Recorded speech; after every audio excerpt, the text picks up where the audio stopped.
just incredible. Two. DJ Sourmilk. One. Liftoff. We have a liftoff. Sean, how you feeling, man?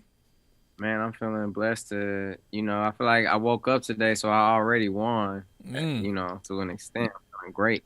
That's real talk, man. And congrats, man. Third consecutive #1 on the Billboard 200 album charts, man. Yes, thank you, man. 3 is the magic number. How does that feel, man? Blessings, is the third one as good as the first one? Well, 1 you can take as luck. 2 can be, 2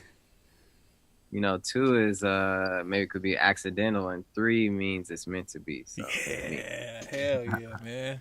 Meant to be. I appreciate it, but rather it went #1 or not, even if it didn't go #1, it feels good to just make some music that has an impact.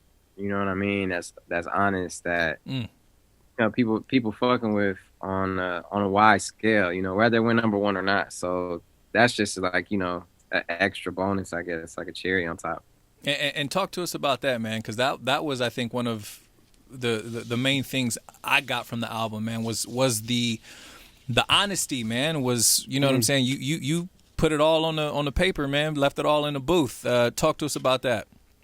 Yeah, it was like definitely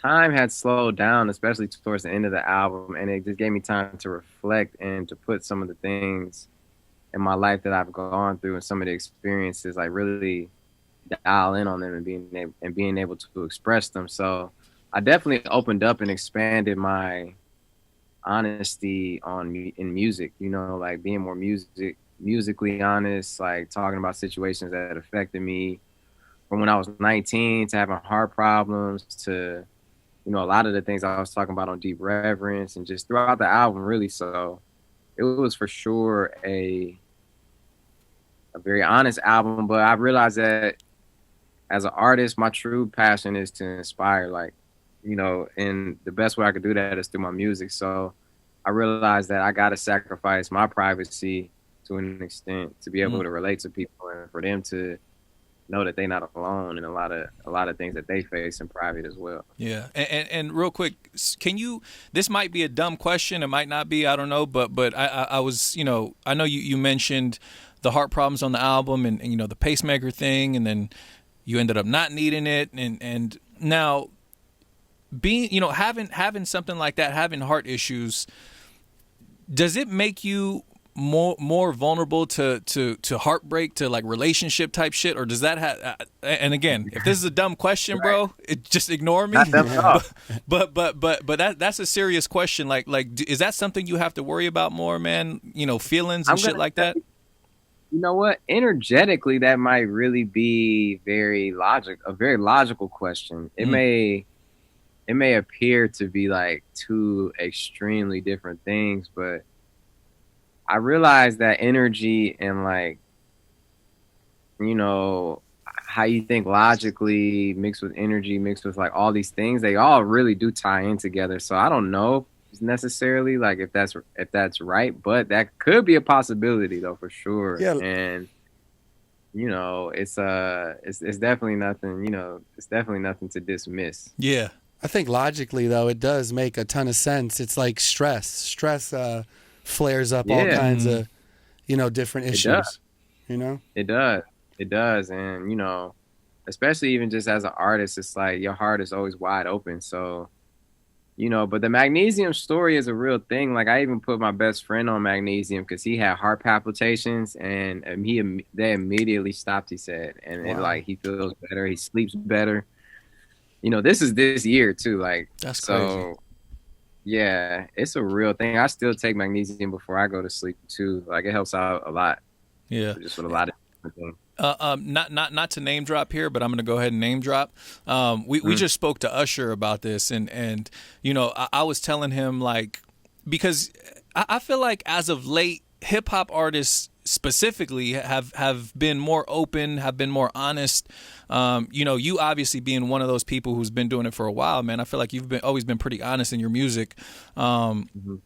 Where does somebody, like yourself, learned that, that it's okay to be emotional, to be honest with people, to let people know how you're feeling, without people looking at you and being like, oh, he a bitch, he's soft. You know what I'm saying? Like where do you learn that it's okay to do that? I didn't learn that it was okay to do that. I think that's why it was so hard. Nobody taught me that. Yeah. So I was just going out on a whim of just keeping it honest and hoping that it cuts through. Like, I didn't really learn that from anybody. I came from a family that was like, my grandma was in World War II, my granddad was in World War II. They were like very loving people and nice, but they didn't show their emotions hardly. Yeah. They just kept their heads down, kept working, work hard, military, you know what I mean? And it trickled down to me, So it was like, I didn't have anybody to look up to who was like, the person that I had the most in my life that was speaking their mind in all honesty and being honest was Kanye. So that was like the first time I saw and was around that type of energy. But even then I still was like, not, it was just like, I guess I was scared to be judged, and I realized though, especially now more than ever, that life is so short and it's not promised, that you have to make sure you get what's ever on your heart out, or what's ever on your mind out, or in your gut, because you don't want to go having that be unsaid. You don't want to go and like leave this planet and be like, damn, I really needed to say this or should have got this off. So, I'm looking at it from that standpoint too. Like with this album, I was like, one day I'm gonna have a family and kids, and they're gonna look back, and at least in this time when people were real down around the world, when the world was shut down, at least I did my part to activate people to be more motivated or inspired, or did my part, Real shit. Man, you start the album. You said what? Instead of just sitting around watching, Yeah. Nah, man. Well said. You start the album with the lyrical bars on Why Would I Stop? Then we get to Lucky Me, on to Deep Reverence. The tone is set right from the gate, man. When sequencing this project, is that how you felt you had to really, attack this album? Well, first of all, the intro was something that was the last thing we worked on, and I wasn't even going to use it. I was just going to start my album with Lucky Me. And something just told me like, man, I was like, I love Lucky Me. It's like one of my favorite songs. But it was just like every day in my journal, almost every day at least, I write like, I am unstoppable. That's one of the things I write in my journal that's helped me feel more confident in myself. That's helped me like build my shit up to be stronger and to like really help me mentally, when I really believe that. So it meant a lot to me to get that point across on the album. It's more than just like, it's like my everyday, like one of my mantras, you know what I mean? So I was like, let me just incorporate that. And I remember Hit Boy being like, you just gotta trust me, man. Trust me. Like, you gotta trust me, man. This is fire. Like, this is like you walking in the gym and like, the Rocky moment. It's the Rocky moment.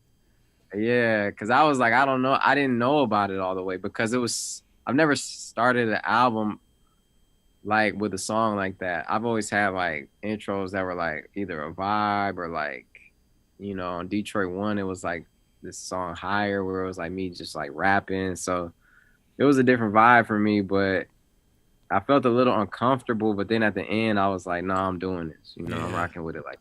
So it was good, man. And then like going into Lucky Me and then going into Deep Reverence, it was like I just wanted to bar up and like spill my heart, Love it.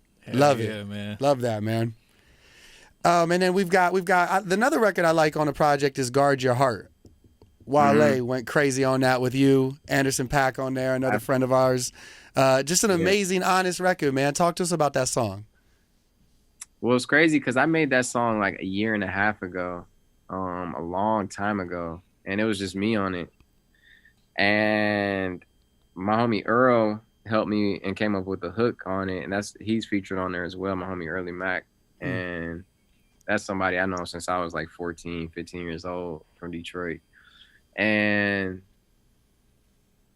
you know, I had it and I was debating to use it for the album or not. Like, I just had it on tuck for a long time. And then as we were getting towards the end of the album, it was like all these protests were going on and I'm listening to the song and it was almost eerie how it was like Million Man March, you know, talking about all these, like, it was like talking about protests, talking about that energy.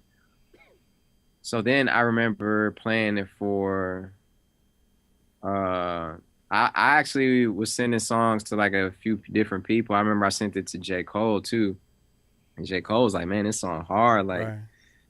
you know, he was vibing to it himself. And he was one of the ones who made me be like, okay, maybe I really need to like see this song all the way through. And I remember like coming up with an intro to it, like that part that Anderson .Paak sang.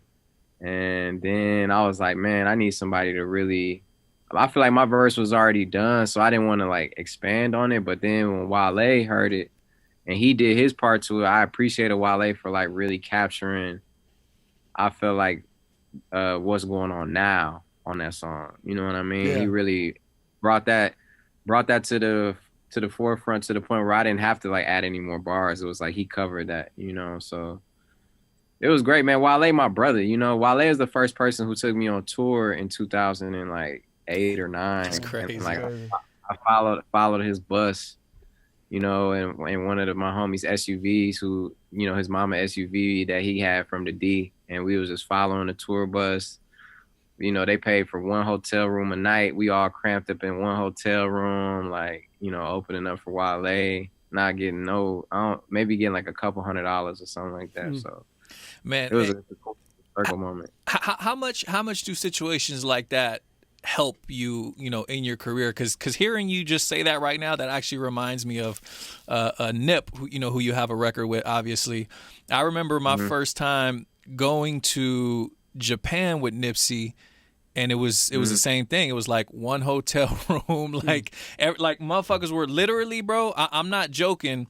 Because you know how those, especially in Tokyo, you know how small those hotel rooms are if you get a normal-ass hotel room. I know. Yeah. I know. Yeah. So, like, motherfuckers were sleeping with the door open, so half the body was in the hotel room and the other half was just, like, in the hallway and shit like that. And you know, wow. I remember seeing how hungry, like, that hunger never went away with Nip. You know what I'm saying? He was always hustling. How much do those situations help you, man? Being, you know, following Wale's tour bus, having one hotel room to split with all your homies, whoever's on the road with you, how much more does that make you want it?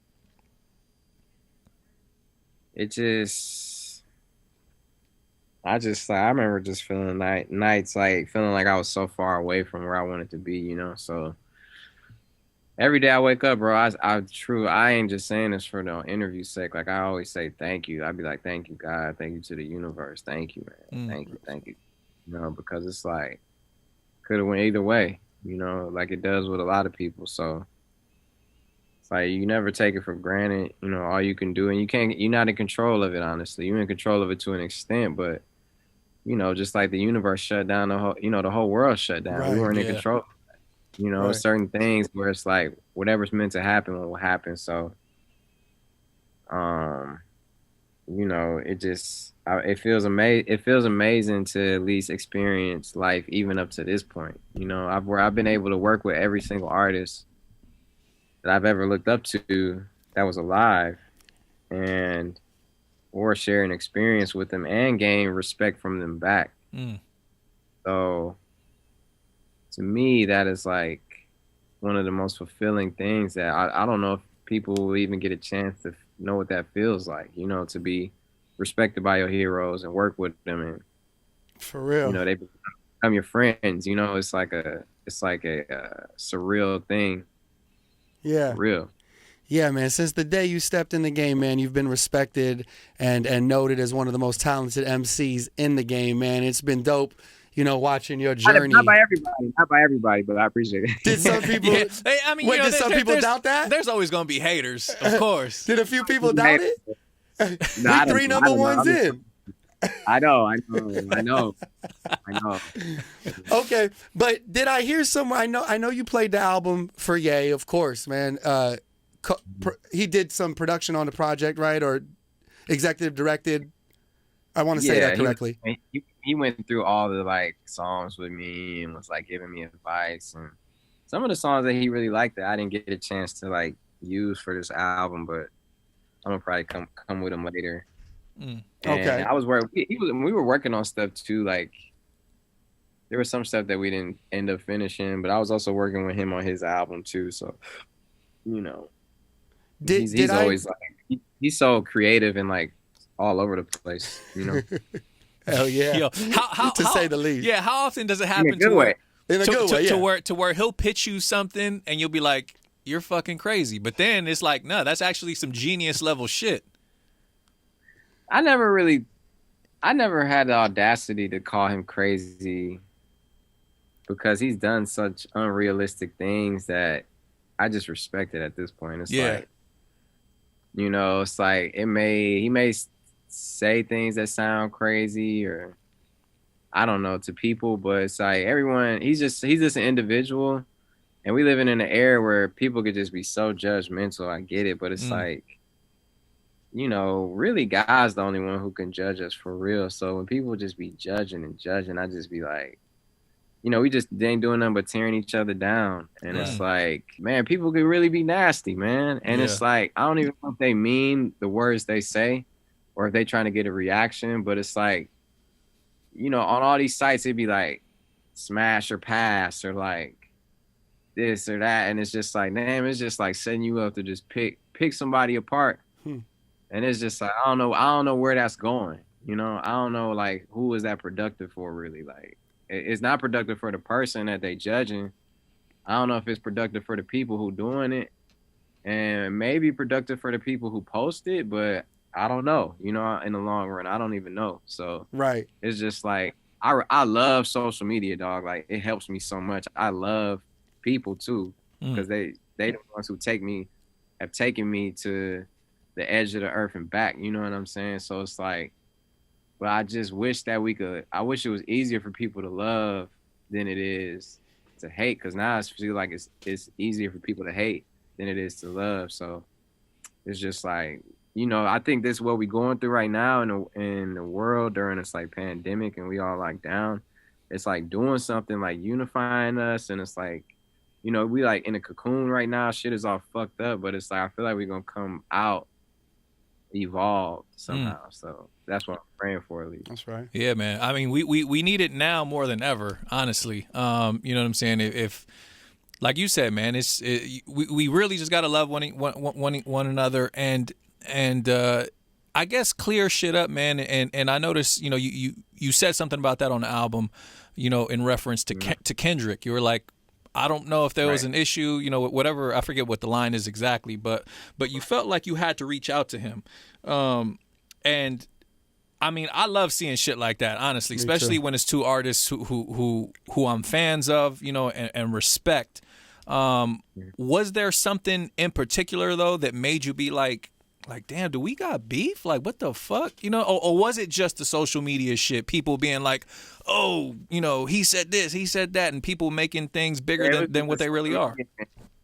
It was just social media, like saying, oh, well, he said this, you know, he was talking about him. Or when Sean said that, he was really talking about, you know, Kendrick, or, you know, this and that. And it kind of got not out of hand, but it just was like, it was always chatter in the air. And when you're doing, you know, when you're making, I know when you're in a point in your life, especially when you're making high level music, it's like you ain't got time to be worried about nobody else, you know, as far as like, I can't speak for him, but at least that's just what I feel like. It's like, it never was anything like for real, because I don't even have the capacity for that. You know what I mean? That's not even where my heart is at. It's like this motherfucker's getting shot in the back, getting choked out. Like, you know, we ain't got time to be over what, you know, unless it's like something for real, which it's not. So it never was on my mind like that until when Nipsey passed. And it taught me to just like any loose ends, anything you have to do, just do it. You know, because one of the things me and Nip kept talking about was we got to get up and do this, you know, or like he'd invite me somewhere and then I'd be doing something over here and it's like, oh, I'm gonna get at you. I'm gonna get at you next time type of vibe. So it was just kind of like, it taught me to just always, even if it's such a minor little itty bitty, like, you know, something that doesn't even like affect you, but it's just like in the back of your head, like just something to just like clear up. Yeah. You know what I mean? And it's just like, you got to just do that, whether it's your family member, whether it's your, you know, I had like family members too that I reached out to like that, and cousins I hadn't talked to in a long time that I like reached out and was like, yo, you know, it's all love, bro. Like, just letting you know that, you know, while I can, because you never know what's going to happen, you know? Never know. And that's all it kind of was. That's all it was. It wasn't nothing deep at all, you know? And, you know, when I said that on the song, I was just hoping to inspire people who are in similar situations to not no beef shit, but just on some like, maybe just a disagreement or something, or something that's just you know, taken out of context or something, you know? Yeah. For sure, man. For sure. Let's talk about Friday Night Cypher, man. Such an exciting moment on the album and in hip hop in general, man. How do you pull this type of record off? It was difficult as fuck, man. I would imagine. It was hard, bro, because it's like 9 or 10 different beats on there, and that alone, like, you know, I wanted to recreate. I used to do a radio show called the Friday Night Cypher, where, you know, local MCs, y'all, this might be something that you just feel like, y'all, this feels like a LA. We might have to talk to us. So what downtown Detroit, they had a show called the Friday Night Cypher, where they would invite like 10 people on air to rap over, like, you know, beats that's like hot, you know, whatever hot songs is like on the radio, just the instrumentals of them. And to be qualified as one of those 10 people, you know, because it would be like 25 people, they would make us battle rap real quick, like one round, and then whoever would win would get to go on the radio, you know what I'm saying, and like perform every week. So every Friday night. So I participated in that when I turned 16, and I could get down there because I ended up getting a car when I was 16 because my grandma had a stroke, like tragically, and she had just got a new car and couldn't drive it, so she gave it to me. Damn. And we would go down there every Friday after school, and like, you know, I was writing a new verse every single week for the radio, like 1 or 2 verses, and it just was like, it was just me living in my passion, dog. And it was just like, it made me like expanded my network. You know, that was the reason I met Ye, because Ye was at that radio station. And because I've been doing that show, I had the connections to get in the building when he was there promoting his album, and I ended up rapping for him. So the Friday Night Cypher was just something like, I just wanted to recreate that feeling of how it was going on the mic, and like it'd be like 9 other people there and y'all just like rapping, you know, some people rapping for 8 bars, 16 bars, some people going crazy, like how M went crazy for like a couple minutes at the end. And, you know, but it took me back to that time. It gave me that nostalgic feeling that I had when I was in high school doing it, you know. So, but recreating the beats for that was hard, because it was like, you can't just use the instrumental. So Hit Boy really, like, he recreated the grinding beat, you know, in his way, that We Gonna Make It, my homie Key Wayne and Jay John did, and other, you know, classic beats like that, and beats that just give you that feeling. So it was hard, man. And then it came. It came out incredible, man. But how do you pick who's going on what beat, or do you send the artist several beats and be like, yo, pick one, or how does that work? No, we was all in the studio. Like, minus Eminem and Royce, we were all in the studio, and it was like, there's like 40 verses like from that session. Like, everybody, like, we was just having fun, laying down verses and like just kicking it. And it was like you know, we all linked up, and I was like, I wanted Royce on it. I wanted M on it as well, obviously. But when I sent it to Royce, you know, I remember Royce being like, yo, did you holler at Marshall? And you know, I was lucky enough to get him on my last album, so Yeah. I was like, I didn't holler at him because I'm like, I don't want to be like that guy asking again, like, asking for the impossible feature again. You know what I'm saying? Eminem's so high up too. It's like he gonna, you know, it's people on here that on the cipher that maybe the rest of the world may have not heard of yet. You know, it's Yeah. like new Detroit artists on here too.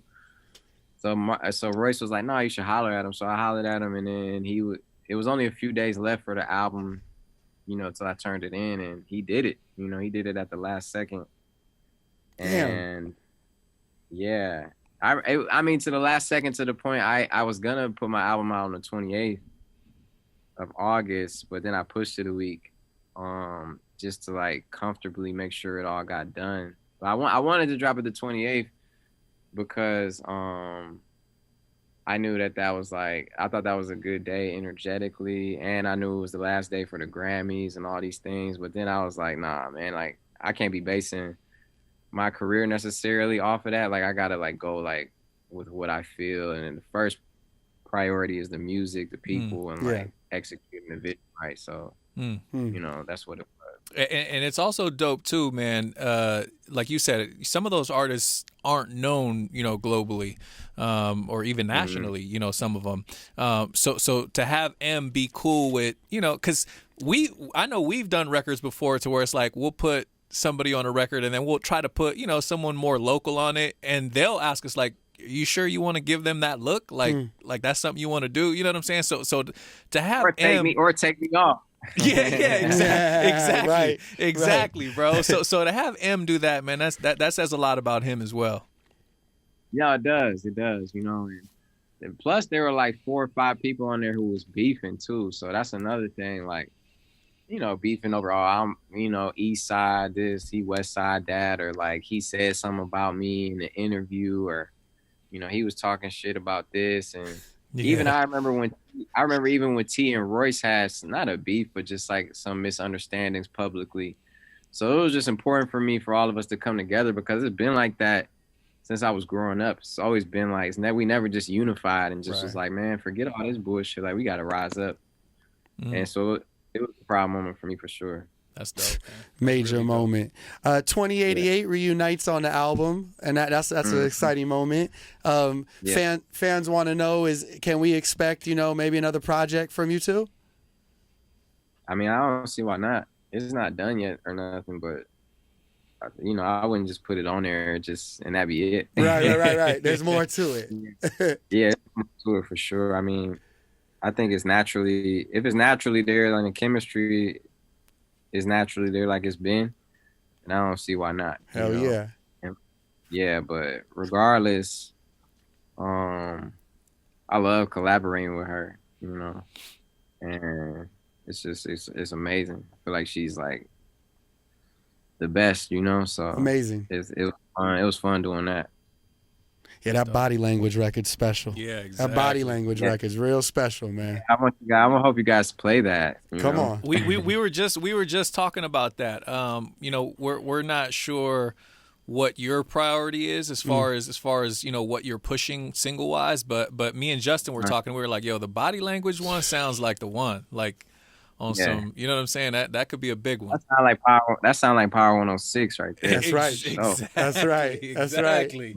Exactly. Yo, Sean, it's like you know what I love about that record too. It was It was one of the first Detroit local records that was popping in my city, and like they played it like at all the dances, all the Valentine's Day mix shows. Literally for the past decade, it's been just banging in the city only though.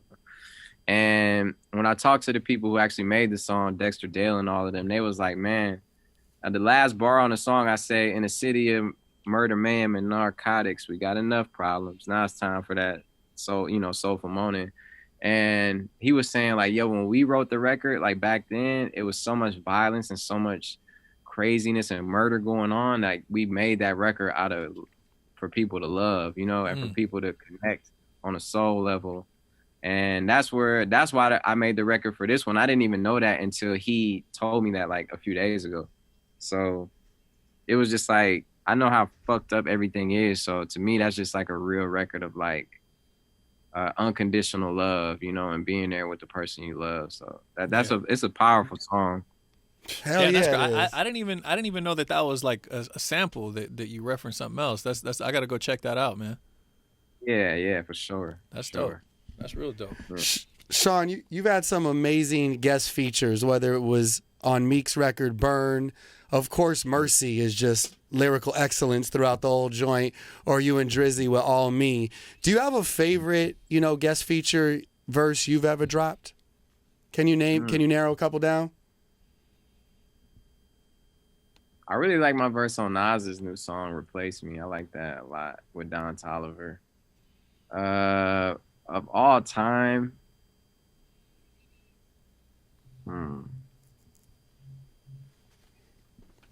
I don't know. That All Me one is kind of special. Yeah, definitely the dropout. Yeah, bro. Hold on. That's I remember. Check this out. I remember I was DJing at Supper Club here in Hollywood, and you were there that night. You had come through that night, and bro, you made those fucking club owners love me, bro. Because I remember playing that record and you got so hyped. You fucking jumped on the DJ booth and just started performing that shit. And I was like, oh my God, bro. Like, you made me look like the fucking man, bro. So I never got to thank you for that. Dog. He's unstoppable. He's unstoppable. Bro, yeah. So anyway, I didn't mean to cut you off, but yeah, I just thought of that right now when he said All Me. Click was a major one for me too, like being on the record with Hov and Ye at the same time. That was like very special for me too. Mm. Is that where the Hit Boy relationship started too, or was it where y'all go back even further? Yeah, it is. We were out in London, like making that's where we made Mercy. That's where we made Click. We were like literally right next to Buckingham Palace, like to the point where the hotel we were staying at was part of the royal families. Like that's where the extended family stays at. And I think it was royal family in there while we were recording. And they were complaining about the weed smoke and like the loud music. Cause we set up like studios on like the whole floor. And I remember Ye went somewhere and me and Hit Boy were just like vibing out. And that's when I was making a Detroit mixtape. And that's when I made, so me and he had a song on there. And then we made Click.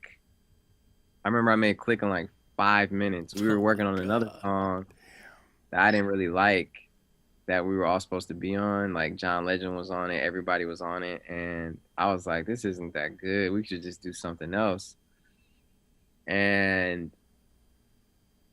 they pulled up the beat. Hit Boy put the beat on, and I just said the first thing that came to my mind was like the hook. And I remember people in there were like, it's all right. And then the next day, Kanye heard it, and he was like, this is it. Like, this is incredible. Like, Let's go. Like, this shit is it. You know, he was like, this what it is. And then the Mercy, I just remember that. It just all just came like so effortlessly. It was like we was just freestyling and like just having fun, you know? So it was crazy times. Some great moments. But those were a lot of London vibes though, for sure. Mm. Yeah, Great great moments. Yeah, that's some great material. What about on the record Harder Than My Demons? The internet thinks there might be another feature on there. I don't want to jump out on anything in case it's not supposed to be said, but is it cool to say what the internet thinks? Who might be at the end of that vocally? Oh yeah, JB. Is it JB? Yeah, Justin Bieber's on that song. Yeah, he's on Harder Than My Demons, like at the end, singing. Like he came to the studio one time when me and Travis were in there, and Travis had just left, and Justin was like just getting there. Like it was like they were crossing paths, and Justin, like he said he was listening to the album, like fucking with it heavy, and he heard that song, and he was like, "Bro, I saw when you previewed that song on the internet, like on your live, and I loved it, man." And he was like, I hear some stuff, I'll add to it if you want. That's crazy. And I was like, like, that's my brother. Like, I feel like I've been on like 4 out of 5 Justin Bieber albums or something like that. Yeah. That's my little brother. you know, we definitely are due for like, you know, for more. But I'm glad he, you know, added his Touch. presence. He said that the record affected him, you know, so he just had to add some of his magic to it. That's dope. There's many records on this album that are affecting many people in a positive way, man. It's a beautiful, you know, body of work, man, and the honesty. Oh, Matt, thank you for the deep reverence moment, and that was so dope. Yeah. You know, we played that record for a long time that night, man. We celebrated, popped some bottles with you. It was a good time. It was, bro. I appreciate y'all going so in and like caring so much too, you know. A lot of people don't even care no more, man. Y'all like still care. I don't know how y'all do it, man, because when you do things for so long, it's like sometimes your passion and your hunger, like it decreases or you start getting numb to it or you start getting jaded. But it just feels like y'all really care about it, man. So I appreciate it. And like, I appreciate the enthusiasm and the energy, because that's something that money can't buy. You know, that's something that you can't pay for.